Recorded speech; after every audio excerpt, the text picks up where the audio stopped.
जिसमें कीड़ों में सबसे प्रमुख है रस चूसक कीड़े, या जो पत्तियों में अपना वो करते हैं, अटैक करते हैं, जैसे कि माहू है, सफ़ेद मक्खी है, एफिड है, और इसी तरह के कई कीड़े हैं जो कि पत्तियों का रस चूसते हैं, जैसे थ्रिप्स हो गए। इसी तरह फसल में सफ़ेद मक्खी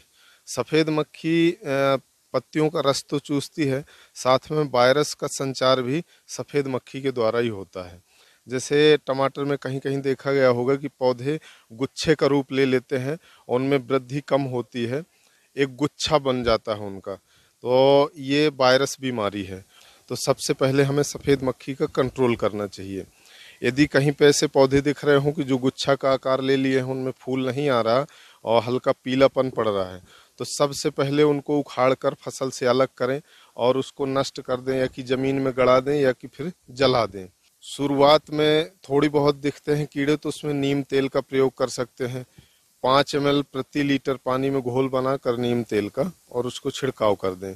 और इसके बाद फिर हम सफ़ेद मक्खी के कंट्रोल के लिए दवाइयों का प्रयोग करते हैं। तो उसमें जैसे अपना इमिडाक्लोप्रिड है, उसको 1 ml प्रति लीटर पानी के हिसाब से घोल बनाकर और छिड़काव कर सकते हैं। टमाटर की फसल में एक कीड़ा और प्रमुख है जो है इल्ली फलों में, हरे फलों में ज़्यादा लगती है और उसमें क्या करती, छेद बना के अपने आप को अंदर कर लेती है, जिससे टमाटर के फलों में छेद हो जाते हैं और उनकी मार्केट वैल्यू घट जाती है। इसके कंट्रोल के लिए एक तो सबसे पहले कि जैविक कंट्रोल करें। इस कीट के नियंत्रण के लिए सबसे पहले फसल को खरपतवारों से मुक्त रखना चाहिए। उसके बाद कीट ग्रसित फलों को तोड़कर नष्ट करना चाहिए। इसके अलावा खेत में 20 फेरोमोन ट्रैप प्रति हेक्टेयर की दर से लगाएं। रात्रि के समय में खेतों में प्रकाश प्रपंच लगने चाहिए। इल्लियों की पहली अवस्था दिखाई देते ही 250 LE NPV को 1 किलोग्राम गुड़ और 0.1% टीपोल में घोलकर प्रति हेक्टेयर की दर से 10 से 12 दिनों के अंतराल पर छिड़काव करें। नीम तेल का यदि प्रयोग कर रहे हैं तो 5 ml प्रति लीटर पानी में घोल के और इसका छिड़काव कर सकते हैं। लेकिन जब इल्ली 1-2 दिखे या बहुत कम मात्रा में दिखे तब इनका प्रयोग करें। इसके अलावा यदि बात करें रोगों की, तो टमाटर की फसल में मुख्य रोग हैं जो अर्ली ब्लाइट और लेट ब्लाइट। इसमें यदि आपकी पहले फसल लग गई है काफ़ी पहले, तो उसमें लेट ब्लाइट की समस्या देखने को मिल रही है, और यदि अभी फसल आपकी अभी लगी है तो उसमें कहीं कहीं पे अर्ली ब्लाइट की समस्या होती है। इसकी पहचान ये है, काले काले धब्बे बन जाते हैं।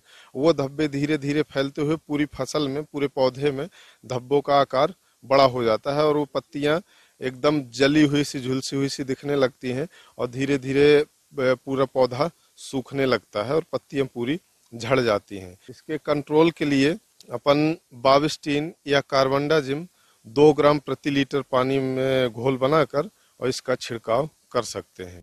बात करते हैं टमाटर में लगने वाले फल सड़न रोग के बारे में। किसान भाइयों, इस रोग का संक्रमण अधिकतर बच्चे और हरे फलों पर दिखाई देता है। रोग से प्रभावित फलों पर हल्के या गहरे भूरे रंग के गोलाकार धब्बे चक्र के रूप में दिखाई देते हैं, जो हिरण की आंख की तरह लगते हैं। रोगग्रस्त फल अक्सर जमीन पर गिरकर सड़ जाते हैं और ये सड़े हुए फल रोगजनक और फफूंद की वृद्धि कर संक्रमण को और बढ़ाते हैं। इसीलिए समय रहते इस रोग का नियंत्रण करना जरूरी होता है। तो इसके नियंत्रण के लिए रोगग्रस्त फलों को तोड़कर नष्ट करें। किसान भाइयों, फल सड़न रोग के रासायनिक नियंत्रण के लिए मैंकोजेब या कॉपर ऑक्सीक्लोराइड दवा 2.5 ग्राम प्रति लीटर पानी के हिसाब से घोल बनाकर छिड़काव